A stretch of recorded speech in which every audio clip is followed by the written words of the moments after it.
శాంతి చర్చలకు సిద్ధంగా ఉంది. ఆదివాసీల రక్షణ, దేశంలోని ప్రజాస్వామిక ప్రక్రియ కేంద్ర ప్రభుత్వం ప్రారంభిస్తే మేము రాజకీయంగా చర్చలకు సిద్ధమని కాల్పులు వాళ్ళు ప్రకటించారు. ఇలాంటి సందర్భంలో కేంద్ర ప్రభుత్వం మరింత వెంటబడి వేటాడేటువంటి పద్ధతిలో కర్రెగుట్ట చుట్టూ 10,000 మంది పోలీసు బలగాలతో చుట్టివేత అనేటువంటిది చేయడం అనేటువంటిది విచారకరం.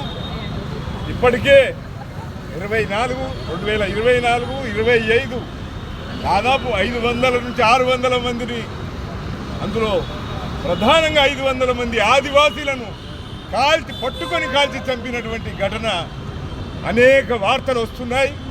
అందుకే కేంద్ర ప్రభుత్వము అన్కండిషనల్గా ఈ చర్చలు జరపాలి, శాంతి చర్చలు జరపాలి, బేషరతుగా జరిపి ఒక రాజకీయ ప్రక్రియ సాగించాలి. వాళ్ళ డిమాండ్లు ఏమిటి, ప్రభుత్వం ఏమి డిమాండ్లు పెట్టదలుచుకున్నదో సమాజం ముందట చర్చ జరగాల్సినటువంటి అవసరం ఉన్నది.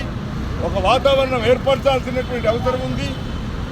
మావోయిస్టుల సమస్య అనేటువంటిది, కమ్యూనిస్టు విప్లవకారుల సమస్య అనేది శాంతి భద్రతల సమస్య కాదు, సామాజిక ఆర్థిక సమస్య, రాజకీయ సమస్య.